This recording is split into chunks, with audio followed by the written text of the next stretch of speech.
बिस्मिल्लाहिर्रहमानिर्रहीम। अस्सलाम वालेकुम दोस्तों, इस ऑडियो लॉग में हम बात करने वाले हैं कुछ रीसेंट डेवलपमेंट के हवाले से। पीपल्स पार्टी सुना है कि अप्रोच कर रही है पीटीआई को, और पीटीआई को बहुत पहले टाइम से अप्रोच कर रही है कि मिल बैठकर बात कर लेते हैं और कुछ ना कुछ हल निकालने की कोशिश करते हैं इस पूरे क्राइसिस का। ये वो चीजें हैं जिसके ऊपर मैं डिटेल से बात करूंगा। अब यहाँ पर आपको थोड़ा सा मैं आपको समझा दूं, पीपल्स पार्टी पाकिस्तान की सबसे बड़ी जमात रही है किसी टाइम के ऊपर, और इन्होंने फ्रंट से लीड किया है डेमोक्रेसी की मूवमेंट वगैरह को, और एस्टेब्लिशमेंट के साथ भी बड़े अच्छे खासे लड़ाई झगड़े इनके होते रहे। अब यहाँ पर मैं आपको थोड़ा सा समझाता चलूं कि पीपल्स पार्टी इस वक्त कहां पर खड़ी है, कहां पर इन्होंने पोजीशन ली हुई है। सो ये मैं आपको समझाता चलूं, ये जितना भी ऑपरेशन रिजीम चेंज था ये पीपल्स पार्टी का ब्रेन चाइल्ड था, इसमें किसी को शक नहीं होना चाहिए। लोग कह रहे हैं कि आर्मी ने प्लान किया, नहीं किया आर्मी ने प्लान। ये मैं आपको बता देता हूं कि ये पूरा का पूरा operation regime change peoples Party का ब्रेन चाइल्ड था, और ये जितना भी ऑपरेशन रिजीम चेंज था ये लेफ्ट की कॉन्स्पिरेसी थी, लेफ्ट विंग की, कादियानियों की, ये इन लोगों की कॉन्स्पिरेसी थी पाकिस्तान के खिलाफ कि पाकिस्तान के अंदर एक लेफ्ट विंग गवर्नमेंट है जो कि अमेरिका के मुताबिक चले और अमेरिका उसकी मदद करे। लेकिन लेफ्ट विंग वालों ने यह समझने में गलती कर दी कि अमेरिका की हालत भी इस वक्त खस्ता है और अमेरिका इस वक्त इतनी ज्यादा मदद नहीं कर सकता पाकिस्तान की। सो इसीलिए लेफ्ट विंग वालों को बहुत बड़ा मेजर सेटबैक जो इस ऑपरेशन रिजीम चेंज में मिला कि अमेरिका खुलकर इनकी मदद नहीं कर सका, लेकिन अंडरटोन सबवर्डली नीचे नीचे रहकर उन्होंने बड़ी मदद करने की कोशिश की। अब ये पूरी कॉन्स्पिरेसी पीपल्स पार्टी ने हेज की, पीपल्स पार्टी का विंग जो अमेरिका के अंदर था उन्होंने हेज की। जनरल बाजवा पीपल्स पार्टी के बहुत करीब थे, नून लीग के इतने करीब नहीं थे। So general Bajwa Peoples Party ने मिलकर ये सारा का सारा गेम प्लान तैयार किया था, इसमें किसी को शक नहीं होना चाहिए। उसके बाद स्लोली एंड ग्रेजुअली इन्होंने आर्मी के अंदर ऑफिसर्स को लूप में लेना शुरू कर दिया। उसके बाद पीपल्स पार्टी ने वो ऑफिसर्स आइडेंटिफाई किए पाकिस्तान आर्मी के अंदर जो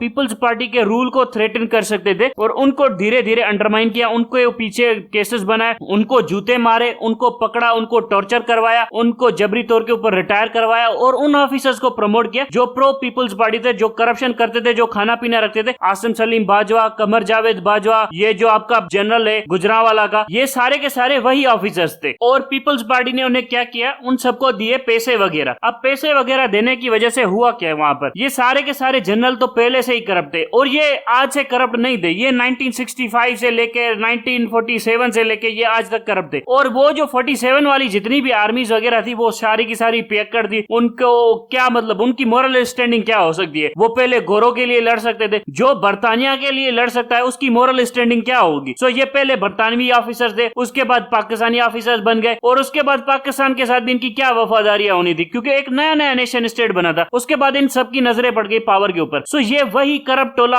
आर्मी का जो है करप्ट मुआशी तौर के ऊपर, और उनके बाद जनरल जिया ने आकर इनको और करप्ट कर दिया। पीपल्स पार्टी समझ गई थी कि फौजी जनरल बड़े करप्ट होते हैं, और पीपल्स पार्टी आप सबको पता है कि माल खाओ और खिलाओ इस पॉलिसी के ऊपर बिलीव करती है, और फौजी जनरलों को और ज्यादा करप्ट करने में पीपल्स पार्टी ने और हाथ बढ़ाया। सो जनरल बाजवा ने भी माल बनाना शुरू कर दिया। उसने अपने कोर कमांडर्स को भी कहा कि यार क्या तुम लोग कर रहे हो, ये करना है वो करना है, तुम भी माल बनाओ। So slowly and gradually Peoples Party ने खुद को स्टेप बाय स्टेप रिलीज देना शुरू कर दिया। अब पीपल्स पार्टी अर्ली स्टेज में ये चाहती थी कि हमारा पीटीआई के साथ अलायंस बन जाए, अलायंस नहीं बन सका 2018 के बाद, और पीपल्स पार्टी चाहती थी कि नून लीग को किसी ना किसी तरह से खुडे लाइन लगाया जाए और पीटीआई के साथ अलायंस बन जाए। जब वो अलायंस नहीं बन सका तब जनरल बाजवा ने ये operation regime change peoples Party के साथ मिलकर प्लान वगैरह किया। अब इस पूरे लूप के अंदर जो किस किस को लिया गया, पहले लिया गया उन जनरल्स को जो के मौजूद है जीएचक्यू के अंदर, उसके बाद आईएसआई को कंट्रोल किया गया, उसके बाद नून लीग को मतलब है ना ल्योर इन किया गया। नून लीग के लोगों को पहले डराया गया कि तुम्हारे ऊपर केसेस हो जाएंगे, ये हो जाएगा वो हो जाएगा। फिर नवाज शरीफ को लूप में लिया गया, फिर शहबाज शरीफ को लूप में लिया गया। स्लोली एंड ग्रेजुअली ये गेम सेट की गई। आईएसआई की भी कौन कर चुकी थी। उसके बाद अमेरिका से वो सारे के सारे मैसेजेस दिलवाए गए पाकिस्तान को ताकि अमेरिका भी ऑन बोर्ड हो जाए। अब अमेरिका भी पहले मुकम्मल तौर के ऊपर ऑन बोर्ड था, लेकिन जब पब्लिक रिएक्शन आना शुरू हुआ और फिर देखा कि ग्लोबल वॉर यहां से वहां हो रही है और ग्लोबल सिचुएशन इस वक्त अमेरिका को किसी भी ऑपरेशन रिजीम चेंज में सूट नहीं करती, या ऑपरेशन रिजीम चेंज इस वक्त अगर अमेरिका खुल्लम खुला करेगा तो ग्लोबल पर्सपेक्टिव अमेरिका के खिलाफ चला जाएगा। हालांकि अमेरिका ने यही ऑपरेशन यूक्रेन के अंदर किया था जेलेंस्की के टाइम के ऊपर 2014 में। सो ये वाली जो चीजें हो रही थी इसी वजह से अमेरिका ने खुद को पीछे रख दिया। उसके बाद ये हुआ कि जो ये लेफ्ट वाले थे इनको ज्यादा अमेरिका की तरफ से सपोर्ट नहीं मिल सकी, बस थोड़ा सा हेलो हाय वगैरह मिल गया। अब अल्टीमेटली क्या हुआ, अल्टीमेटली इसको पब्लिक ने चैलेंज करना शुरू कर दिया। इन्होंने बड़े वायलेंट मीन्स के थ्रू क्रश करना शुरू कर दिया। अब ये पीपल्स पार्टी और फौज मिलकर इनको क्रश करना चाहती थी, मतलब पीटीआई वालों को। ये पीपल्स पार्टी का ओरिजिनल प्लान था कि पीटीआई को हमने क्रश करना है, स्क्वीज करना है, या उसको उस कॉम्प्रोमाइजिंग पोजीशन में लाना है जहां पर हम उनसे फेवरेबल डील स्ट्राइक कर सके, उनसे कोई फेवरेबल टर्म्स निगोशिएट कर सके जिसमें पीपुल्स पार्टी के लिए बड़ा स्कोप हो पाकिस्तानी पॉलिटिक्स के अंदर। और फौज की ताकत को इस्तेमाल करते हुए उन्होंने पीटीआई को क्रश करने की कोशिश की और जनरल बाजवा के साथ मिलकर। जब पीटीआई को क्रश करने में नाकाम गए, मुकम्मल तौर के ऊपर नाकाम गए और पीटीआई ज्यादा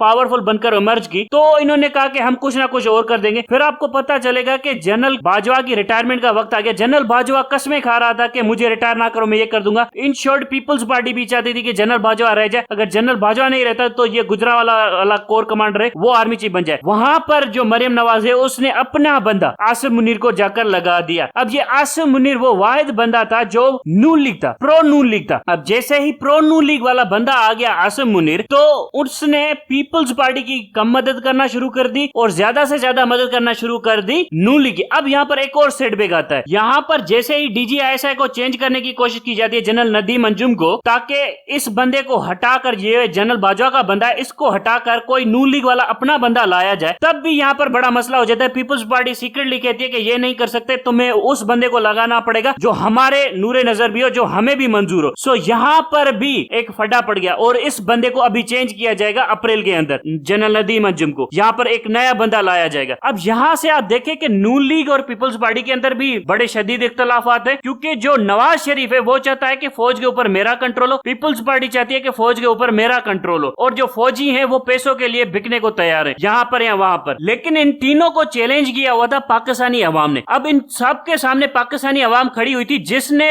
मिलिट्री को बहुत बुरी तरीके से एक्सपोज कर दिया। इन शॉर्ट पाकिस्तान आर्मी की जो पावर थी वो सारी की सारी उड़ा के रख दी पाकिस्तानी अवाम ने। यानी पाकिस्तान आर्मी न्यूट्रलाइज हो गई, यानी एक तरह की मतलब है ना यूनिक स्टेज में आ गई, ऐसी स्टेज में आ गई कि कुछ ज्यादा उखाड़ नहीं पा रही थी पाकिस्तान आर्मी। अब इस पूरी सिचुएशन के अंदर पीपल्स पार्टी समझ गई है कि पाकिस्तान आर्मी के पास भी कुछ ज्यादा पावर नहीं बचा, जुडिशरी के अंदर भी कुछ ज्यादा पावर नहीं बचा। अब जुडिशरी को डराने के लिए कोई पार्लियामेंट का सेशन बुलाए ताकि जुडिशरी को डराया जा सके और जुडिशरी को यह बताया जा सके कि तुम्हारी हम इंपीचमेंट कर देंगे, अगर तुमने इमरान खान को रिलीफ दिया हम तुम्हारे ऊपर केसेस कर देंगे, ये कर देंगे। उसके बाद पीपल्स पार्टी ने कहा कि इमरान खान के साथ निगोशिएट कर दो, क्योंकि इन फ्यूचर अगर इमरान खान के साथ हमारी डील हो चुकी होगी तो ये सिंध के अंदर हमें गवर्नमेंट वगैरह करने देगा, यानी हमारे साथ कुछ ना कुछ इसके अच्छे टर्म्स होंगे। और इसी डील कराने के लिए आप चौधरी एतजाज को एक्टिव देखेंगे और पीपल्स पार्टी वालों को देखेंगे कि वो पीटीआई के ऊपर इतने ज्यादा हार्श कमिट पास नहीं करे। ये है पीपल्स पार्टी की actual politics. Operation regime change पूरा का पूरा पीपल्स पार्टी ने प्लान किया। सारा टॉर्चर जो करवाया वो नून लीग से करवाया पीटीआई के ऊपर और पाकिस्तान आर्मी से करवाया, और पाकिस्तान आर्मी के अंदर भी सारे के सारे अपने बंदे लगाए। उसके बाद जाकर अब पीटीआई के साथ अलायंस बनाने के लिए एतजाज हसन को आगे करे। आप देख रहे हैं कितनी चालाकी से पूरे स्टेट को डोमिनेट कर रहे हैं और कैसे अमेरिका के अंदर भी अपनी लॉबी कर रहे हैं कि बिलावल का फ्यूचर है, और फिर चौधरी एतजाज का इस्तेमाल करके इमरान खान के करीब आने की कोशिश करें। सो ये है पूरा का पूरा स्टेट प्लान। इसी तरह से आर्मी का जो स्टेट प्लान ये है कि वो नून लीग को सपोर्ट करना चाहते हैं जनरल आसिम मुनीर खास तौर के ऊपर। अब जनरल आसिम मुनीर नया डीजीआईएसआई लगाना चाहता है और वो इसीलिए लगाना चाहता है कि पीपल्स पार्टी का असल रसूख आईएसआई के ऊपर से कम किया जा सके, मेजर जनरल फैसल नासिर को भी कम किया जा सके, इसको भी थोड़ा सा खुडे लाइन लगाया जा सके, या एक वक्त आए तो इसको भी मैंने फटका सकूं, यानी इसके ऊपर भी उल्टे सीधे केसेस लगा के इसको निपटा सकूं। सो ये है वो पूरा का पूरा प्लान जो नून लीग प्लान कर रही है। अब इसमें आपको पीटीआई वालों को क्या करना चाहिए? पीटीआई को इनके सामने कोई प्लान के ऊपर एग्री करना ही नहीं चाहिए था। और दूसरी चीज, पीटीआई ने ये क्या तमाशा कर दिया कि सुप्रीम कोर्ट ने फैसला दे दिया और उसने सुप्रीम कोर्ट ने कहा कि 15 दिन बाद भी इलेक्शन हो सकते हैं, यानी आईनी मुद्दत 90 दिन की थी, 90 दिन में 15 दिन और ऐड कर लिए। सुप्रीम कोर्ट के बाप का कानून है क्या? और पीटीआई ने उसके ऊपर अप्रूवल दे दिया। अब यहाँ पर पीटीआई ने बड़े ही भोंडे कार्ड प्ले किए, एक मासूमाना कार्ड प्ले किए। एक्चुअली में पीटीआई को आर्मी चीफ की जो अपॉइंटमेंट है उसे कोर्ट में चैलेंज करना चाहिए था। अगर पीटीआई इसको चैलेंज करती, जो कि पीटीआई ने उस टाइम पे सोचा कि नहीं करते, और नहीं करने की वजह यह थी कि पीटीआई ने कहा कि अगर हम इसे नहीं चैलेंज करेंगे तो शायद आर्मी चीफ को मतलब थोड़ा सा एहसास हो कि यार पीटीआई ने भी तुम्हें सपोर्ट किया है। लेकिन अगर पीटीआई उस टाइम के ऊपर चैलेंज करती तो ये आर्मी चीफ कॉम्प्रोमाइज हो जाता। जो कॉम्प्रोमाइज आर्मी चीफ होता उसके ऊपर जो पॉलिटिकल ब्लैक क्लैश आता तो और ज्यादा आता। सो पीटीआई ने ये बड़ी गलती की। दूसरी बड़ी गलती ये की कि पीटीआई ने जाकर अप्रूव कर दिया इलेक्शन कमीशन के और सुप्रीम कोर्ट के डिसीजन को कि आइन की 90 दिन की मुद्दत के बाद भी इलेक्शन हो सकते हैं, और प्रेसिडेंट ने अप्रूवल दे दी। प्रेसिडेंट का अप्रूवल मतलब यह होता है कि प्रेसिडेंट को किसी भी कानून के अंदर नहीं लाया जा सकता, यानी सुप्रीम कोर्ट उसके ऊपर कोई भी वगैरह केस नहीं कर सकती, उसके उसके खिलाफ सिर्फ पार्लियामेंट इंपीच कर सकती है। सो ये जो प्रेसिडेंशियल अप्रूवल है ये सुप्रीम कोर्ट को पीटीआई ने रिलीफ दे दिया कि सुप्रीम कोर्ट ने एक अनकॉन्स्टिट्यूशनल डिसीजन दिया था जो आइन में है ही नहीं, उसको प्रेसिडेंट ने अप्रूव कर दिया। ये नहीं करना चाहिए था पीटीआई को। अगर ये ना ही करती तो ये 15 दिन के अंदर इलेक्शन होने थे, यानी आपके 15 अप्रैल से भी पहले इलेक्शन होने थे। अगर नहीं होते तो आइन सबवर्ड तस्लीम होता। जब कानून सबवर्ड तस्लीम होता तो ये स्टेट के अंदर जो भी ताकत थी, जो भी मैकेनिज्म था, वो वैलिड ही नहीं रहता। यानी सुप्रीम कोर्ट की भी हैसियत नहीं रहती, आर्मी की भी हैसियत नहीं रहती, गवर्नर की भी हैसियत नहीं रहती, चीफ मिनिस्टर की भी हैसियत नहीं रहती। सो ये सब के सब एक ऐसे वॉइड में आ जाते जहां पर लॉलेसनेस होती। जब लॉलेसनेस होती तो पहला सोल्यूशन ये होता है लॉलेसनेस को रिजॉल्व करने का कि इलेक्शन करवाओ। अगर इलेक्शन नहीं करवाओगे तो सिविल वॉर होगी। ये वो पॉलिटिकल सीक्वेंस है जो पीटीआई ने ब्रेक किया है। इसीलिए मैं बार बार कहता हूं कि देखो आप पीपल्स पार्टी से समझो। पीपल्स पार्टी ने पहले पीटीआई वालों को जूते मारे, आर्मी के ऊपर कंट्रोल किया और ऑपरेशन सारा का सारा पीपल्स पार्टी ने ही पीटीआई के ऊपर करवाया और सारा का सारा इल्जाम गया आर्मी के ऊपर, नूली के ऊपर। लेकिन जब वक्त आया तो इन्होंने आर्मी और नूली को डिच करके सीक्रेटली पीटीआई के साथ निगोशिएट करने के लिए एतजाज हसन को आगे कर दिया। ये एतजाज हसन को लोग समझते बड़ा मासूम बच्चा है, ये बंदा, इससे बड़ा मुनाफिक आदमी मैंने नहीं देखा जिंदगी में। अरे ये सारे सियासतदान है, ये वो इविल पॉलिटिकल पार्टीज हैं जो आप समझते ही नहीं है। ये बड़ी इविल पॉलिटिकल पार्टीज है। ये अपने यहाँ पर अच्छे बंदे भी रखते हैं, बुरे बंदे भी रखते हैं। फिर देखते हैं कि बुरा काम करना है तो बुरे बंदे को आगे कर देते हैं, फिर देखते हैं कि अच्छा काम करना है तो अच्छे बंदे को आगे कर देते हैं, बुरे से बुरा काम करवाते हैं, अच्छे बंदे से अच्छी स्टेटमेंट दिलवाते हैं, दोनों तरफ खेलते हैं विकेट के। सो ये वो काम है जो पीपल्स पार्टी कर रही है। सो आपको समझ में आना चाहिए कि पीपल्स पार्टी क्या गेम कर रही है। अब पीटीआई वालों के साथ निगोशिएट कर रही है कि हम इलेक्शन वगैरह करवा लेते हैं, आप भी हमारे साथ किसी ना किसी टर्म्स एंड कंडीशन के ऊपर आ जाए। अब मैं आपको बताता हूं कि पीटीआई को करना क्या चाहिए। पीटीआई को पीपल्स पार्टी की बात को मान लेना चाहिए। कब तक के लिए? 2 साल के लिए पीटीआई को पीपल्स पार्टी के साथ एग्रीमेंट कर लेना चाहिए। वजह बताता हूं क्यों। इन 2 सालों के अंदर पीटीआई इलेक्शन लड़े, जीते, ताकत में आए, खुद को स्टेबलाइज करे, उसके बाद आईनी तरामीम करे, आर्मी के ऊपर मेजोरिटी के ऊपर कंट्रोल हासिल करे, जुडिशरी के ऊपर कंट्रोल हासिल करे, पार्लियामेंट के ऊपर कंट्रोल हासिल करे, पंजाब के अंदर नून लीग के ऊपर मैसिव क्रैकडाउन लॉन्च करे, नून लीग को तबाह कर दे, पीपल्स पार्टी के साथ अलायंस में रहे। उसके बाद फजल रहमान के ऊपर भी ग्रैंड स्केल ऑपरेशन लॉन्च किया जाए, फिर फजल रहमान को भी तबाह कर दिया जाए, लेकिन पीपल्स पार्टी के साथ अलायंस में रहे। इससे यह होगा कि पीपल्स पार्टी और पीटीआई के दरमियान पावर होगा और आर्मी भी ज्यादा हरकत नहीं कर सकेगी। ये सब बिल्कुल तरीके से करे, लेकिन इस दौरान पीपल्स पार्टी को